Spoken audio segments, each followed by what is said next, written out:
Hey everyone, and welcome back to my podcast, Why Am I So Fucked Up? I'm Hannah. If you don't know the drill by now, this is obviously a podcast where I talk about random stuff, mostly like psychological things, disorders and whatnot. Today I'm going to be talking about anxiety. I also have my friend here with me. What's up, everybody? Are you okay with using your real name? Oh, yeah. Okay, yeah. This is my friend Luther. What's up? I'm going to kind of go over some stuff about anxiety first, and then kind of going to ask him about his own like journey with anxiety and whatnot. So, yep. Hope you enjoy my first guest. Yep. Best of the best. Alrighty, so let's get started. So, basically, what is anxiety? Most people think that it's like people just being too scared to do anything. I know, like, I was told that a lot of my life. It's just scared of your own shadow kind of stuff. But that's not accurate. The literal definition is feeling of fear, dread, or uneasiness. And it's normal to have like occasional like anxiety in your life, and it's an unexpected part of life. But when you're faced with like a problem at work, or like making an important decision, or before even taking an exam, you get like nervous, and it's basically a normal worry feeling. But anxiety is worrying to an extreme, like it's overwhelming, and since it doesn't really ever go away, it tends to get worse over time. There are actually like quite a few like anxiety disorders, but I'm really just going to talk about 3 of them. The first one, and the most commonly like diagnosed, is generalized anxiety disorder. It's pretty much, this one is where a person worries about like ordinary issues like work, health, money, and family and whatnot like that. But these worries are excessive and persistent and often unfounded. They're obsessive to a point that's far like worse than actuality. It's a sense of anxiety that doesn't end, like I said, even when like a certain experience is completed or they've overcome a situation, but they continue to feel that fear even though you've already eliminated like the initial source of worry. It doesn't only interfere with like your daily task, but you have this like unexplainable feeling that you just can't really like shake.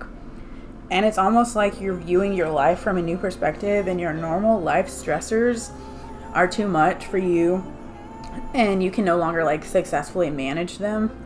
Instead, you're in a constant like cycle of worry that you can't really turn off, whether there's any like stress like presented to you then or not. You'll find reasons to worry though, especially when there isn't any. Like you'll start making up things in your head that you're worried about that aren't even like reality. So each person has like a variety of symptoms, and often not everyone shares the same symptoms. However, some of the like most commonly like, or statistically the most common like symptoms between people are like obviously like an ongoing worry and tension, restlessness, feelings of like on edge, like they're more irritable, and then like some physical things. You will get like a faster heart rate and stuff, breathing faster, muscle tensions. You can literally physically feel it. I mean, I'm sure you know. Oh yeah. Many times. So fatigue, but also trouble sleeping. Because fatigue just means being like mentally and physically exhausted. It doesn't mean like you're actually sleeping. Mm-hmm. And then trouble sleeping, like you can either sleep way too much to avoid the things you're afraid of and fearful of, or you don't sleep at all because of the same reason. See, I didn't know that. Like, whatever, I wouldn't sleep too much when I was like super young, and my anxiety would absolutely destroy me. Yeah. Everything from like a tiny little like a project due at a certain time, like, oh my god. So like in that few moments before like you're laying down before you go to sleep. Yeah. But it literally will feel like instead of 4 minutes, it feels like it's been like 4 hours. Years, yeah. I swear.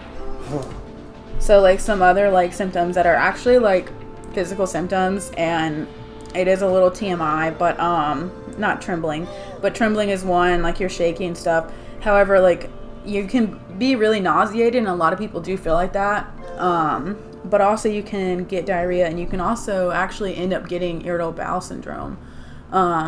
Because you essentially like you can cause yourself to have ulcers in your stomach from anxiety. And there's so many things that like I'll go back to this in a minute, but I said it before about like people sitting here saying, oh, it's all in your head, especially like parents. Parents are the worst. It's all in your head. Just get over it. But literally, like, when it starts causing all these physical symptoms and you're sick all the time as a kid, they're like, well, I don't know what's wrong with them. Like, they should be fine. They're just a child. Environmental factors, people.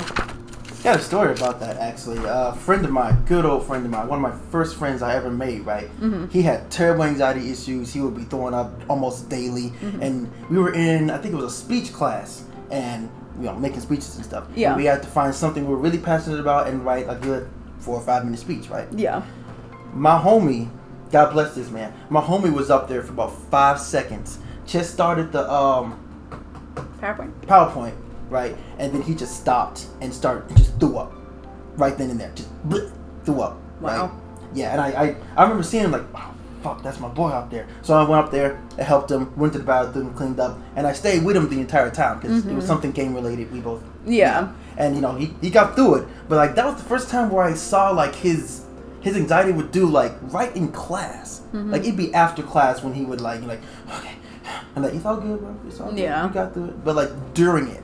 Yeah. That's the first time I ever seen him, like, throw up or have any kind of problems. And the thing is, so many people, like, that don't experience, like, anxiety to this degree to where it is a diagnosable, like, disorder.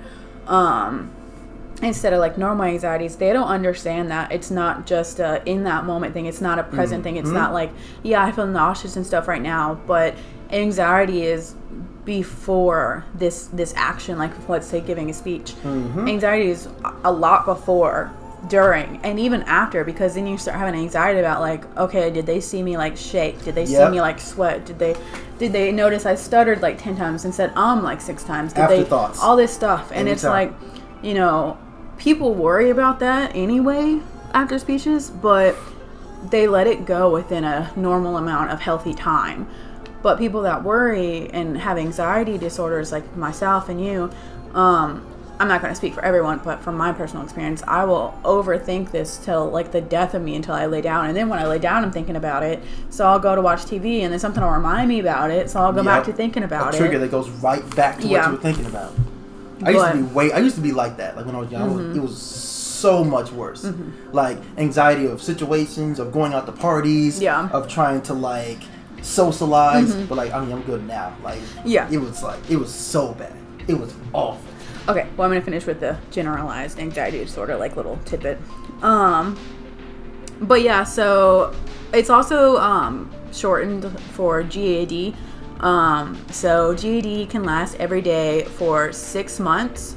It has to last a minimum of 6 months, though, to be diagnosed by a medical professional, like a therapist, psychologist, psychotherapist, and so on in those fields of like basically behavioral science. I kind of stuttered there. The second like type of classification with anxiety is panic disorders.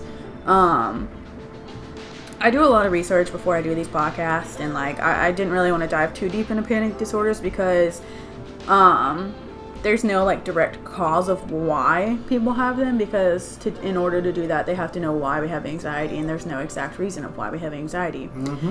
But people with GAD, like generalized anxiety disorder, can have panic attacks, but panic disorders are people who have nothing but panic attacks from that worry.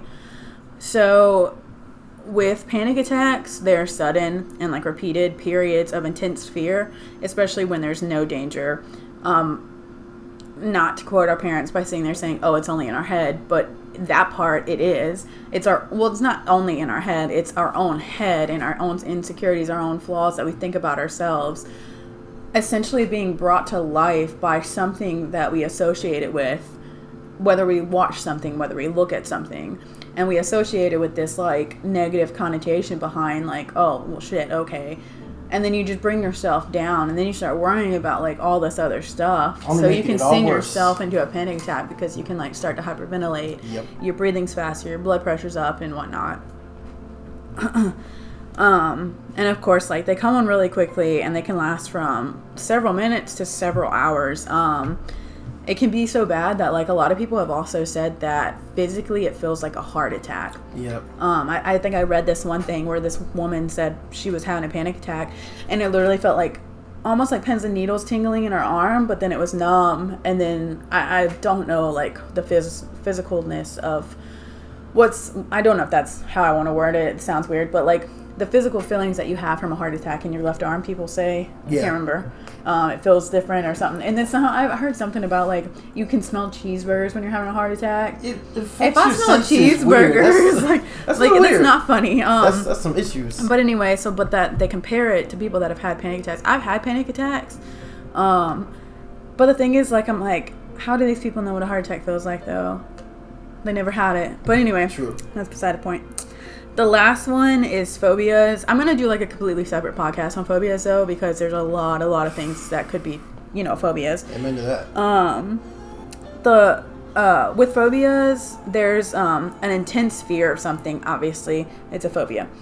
But it's usually something that like poses no to like little threat to us. So like fear of spiders, flying, crowded places. Not saying that those things we shouldn't be fearful of, because obviously there are some spiders that are poisonous, flying, some stuff could happen. I don't want to sit here and talk about like a plane crash. Make people that are anxious more worried. Facts. Should have put a trigger. Sorry, trigger warning. Trigger warning. But crowded places, or being in social situations, which is actually social anxiety. Mm-hmm. So social anxiety isn't even like, it is an anxiety disorder, but it's more a classification, like subtype of anxiety, because it's a phobia. And then so many people, like, when they get diagnosed, are like, oh yeah, I have anxiety. And I'm like, you have a phobia. You have a fear. Because I have social anxiety, but I also have generalized, generalized anxiety disorder. And it can all, like, you can have all of them meshed into one, which just makes me more fucked up. There you go. Name of the title. But, so specific causes are unknown with all anxiety, but especially phobias. But biological factors like your brain biology, genetics, stress, environmental like factors play a role. The risk factors vary. Like, for example, women are actually more likely to be diagnosed with generalized anxiety disorders or phobias. Honestly, men have more panic attacks. Like, you don't hear about them, but statistic-wise, they have more panic attacks. Yep. Worst possible scenarios in the world. Not because we don't even get to say. Like, we very rarely ever get to say, hey, I had a panic attack the other day. Because usually people don't really either care. Yeah. Or there's like, that's a whole different thing. But the fact that it happens to us is almost not overlooked, but like maybe overwritten just a smidge compared to the ladies, of course. Yeah. But it's such a scary thing. And also some like other risk factors are personality traits, like being shy and withdrawn in new situations in general, and with meeting new people. Traumatic events is obviously a really big factor in everything in our life, especially in early childhood.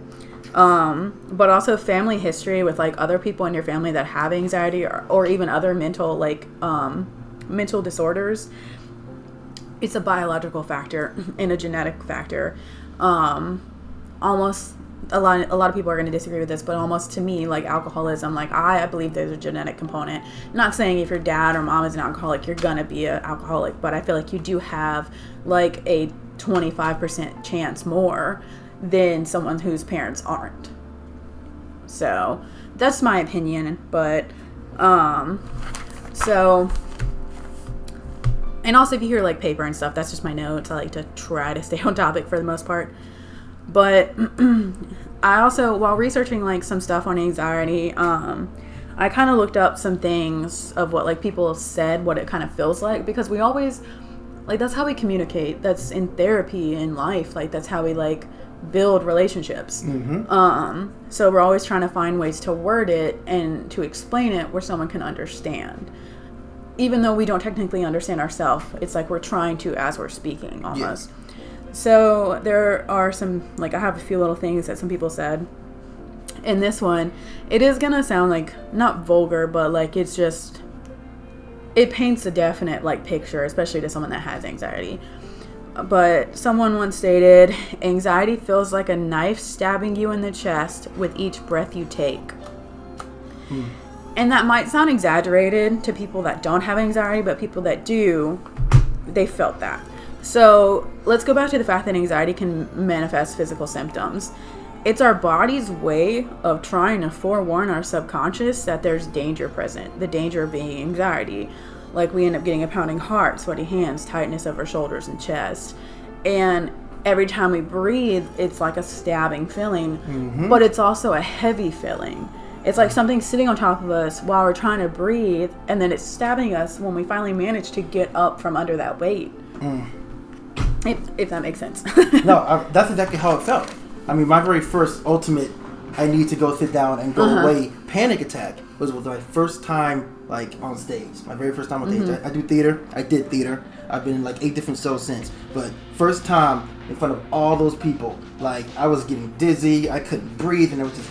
And like I was about to fall out, so I literally went off stage, and like my friends say I collapsed. Yeah, and which will make perfect sense because I woke up on the ground. Yeah, and I was like, well, I was so afraid. You can hyperventilate like yourself and breathing too fast, and you can make yourself pass out. It was awful. Just from your blood pressure alone. Like, I'm not a medical person, but so I don't want to misspeak like on that kind of thing.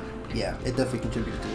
So another statement that I had seen was, it's like a negative cloud following your every move. And I'm glad that they said negative, because instead of just saying a cloud, because I mean, I guess kind of like when people hear that, maybe they think it would just be negative in general, but I'm glad that they like classified it as negative, because it's kind of like a perfect explanation to those like living with it. And when I say like living with it, I don't like to sit here and say, I'm suffering with anxiety, I'm suffering from this, I'm suffering from that. I don't like to say that, because again, it has a negative connotation behind it, and like ideation and like thing behind it. So I like to say I'm living with it. So I'm living with anxiety, because I'm not suffering from it, because I'm not slowly dying from it. I mean, it feels like it sometimes, to be honest, but I'm still alive and I'm living with it. I'm learning each and every day ways that work for me and ways that don't work for me to cope with it.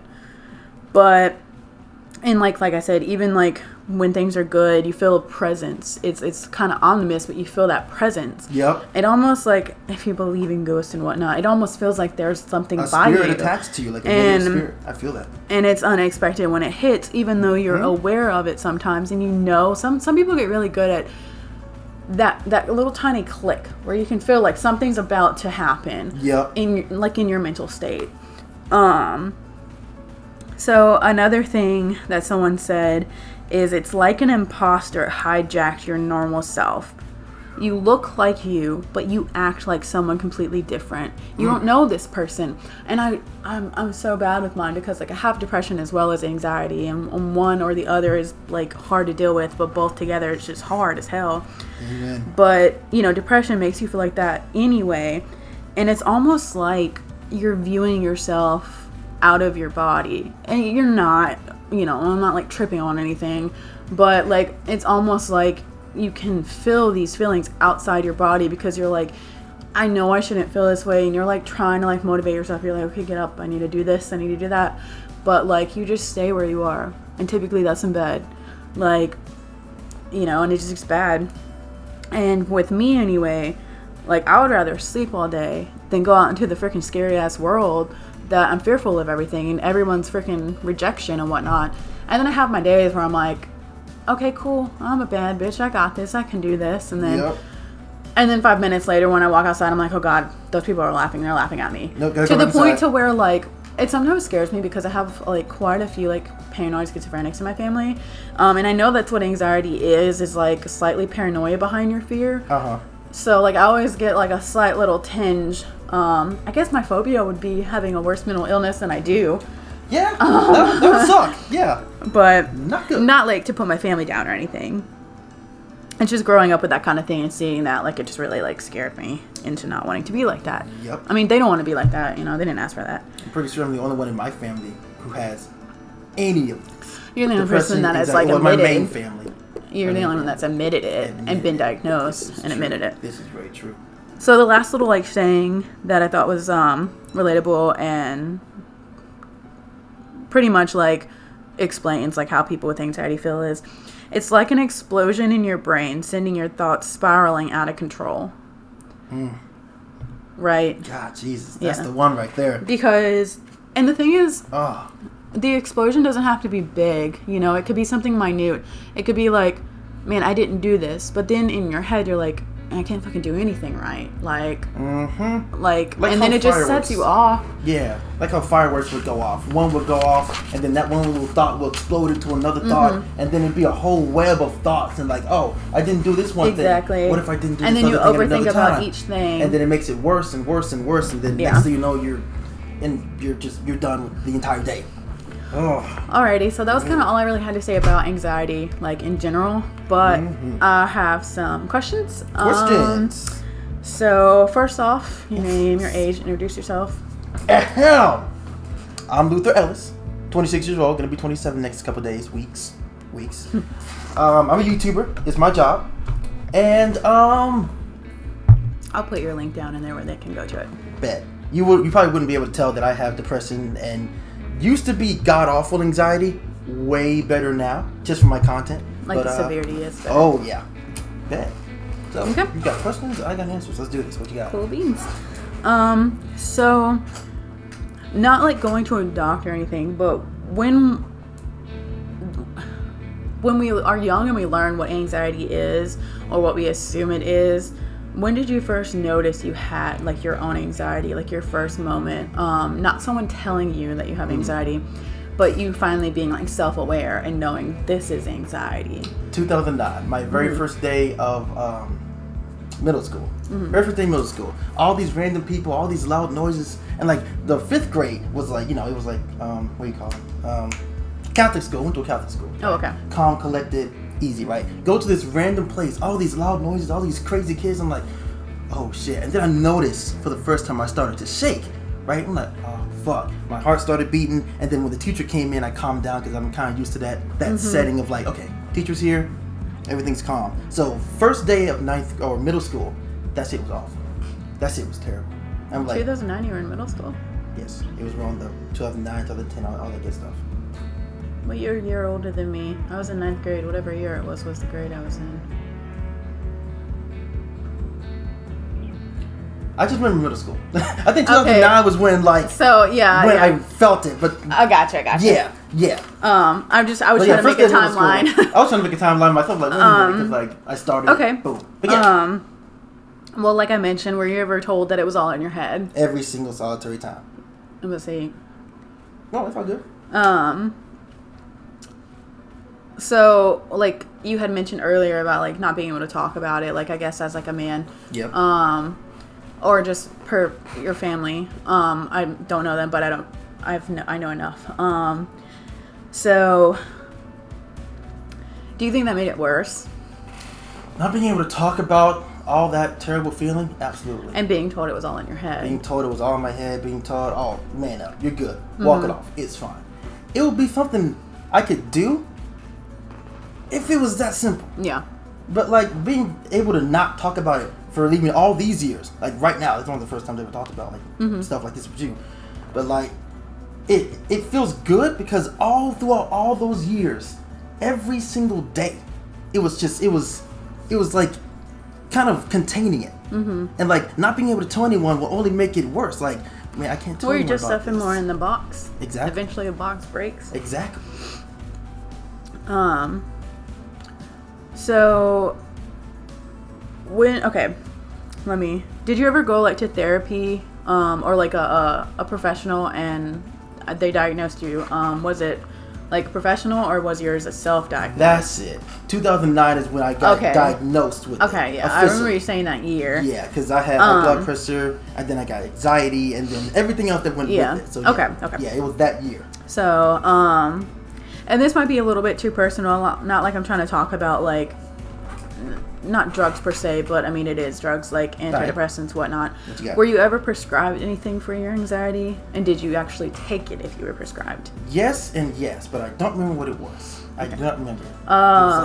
It's probably antidepressant because they use that a lot with a lot of common ones that they use is Zoloft, Lexapro. That's the one I was on.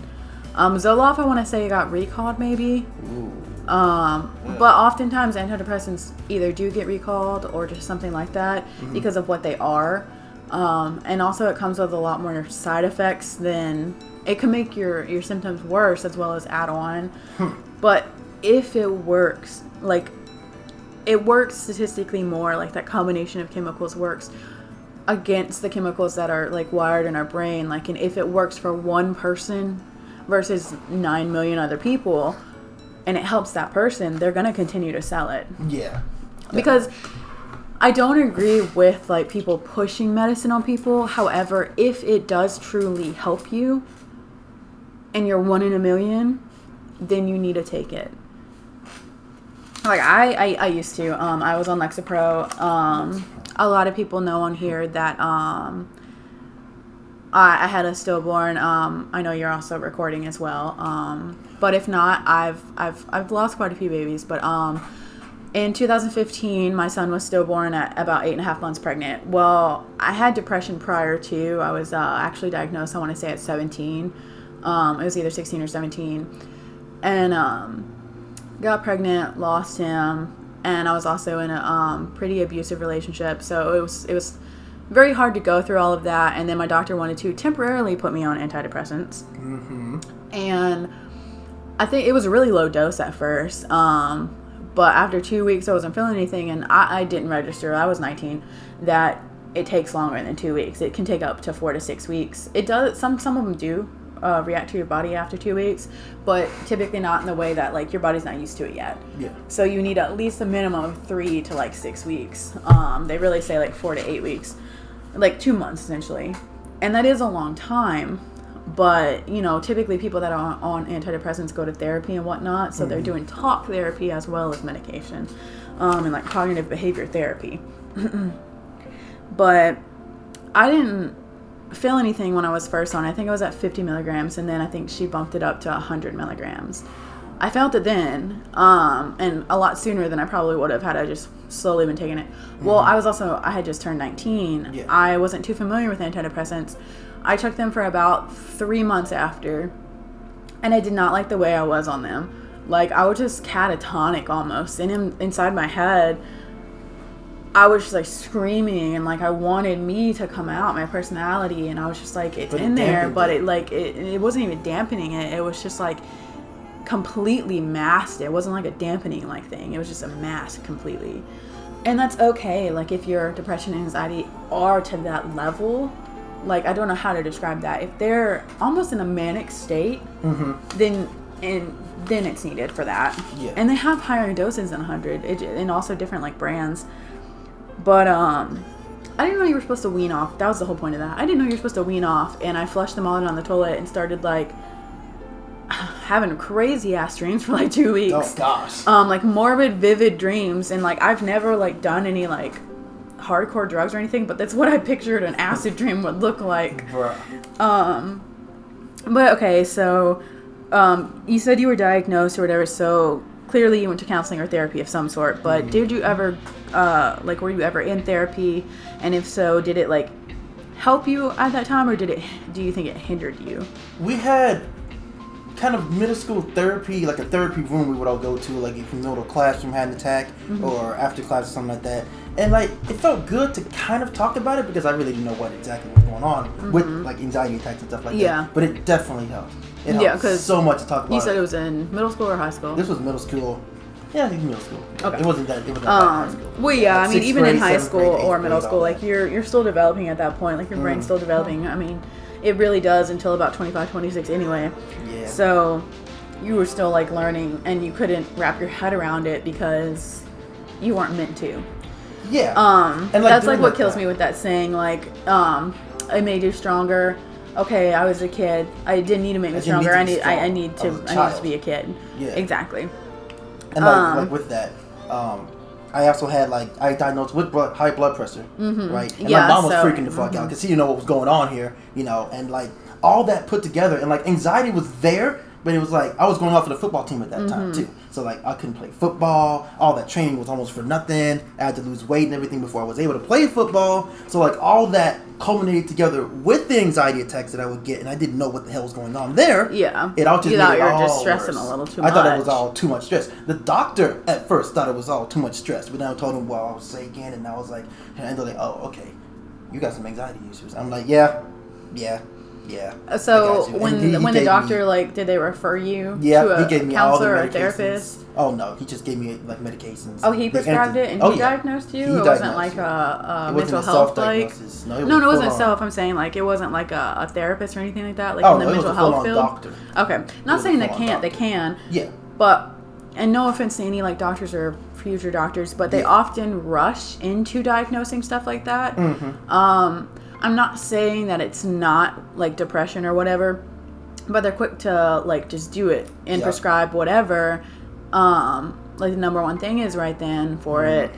And instead of diving deeper when they need to refer you to someone, where they can do an assessment, like an actual full-on 3-page, 4-page long assessment.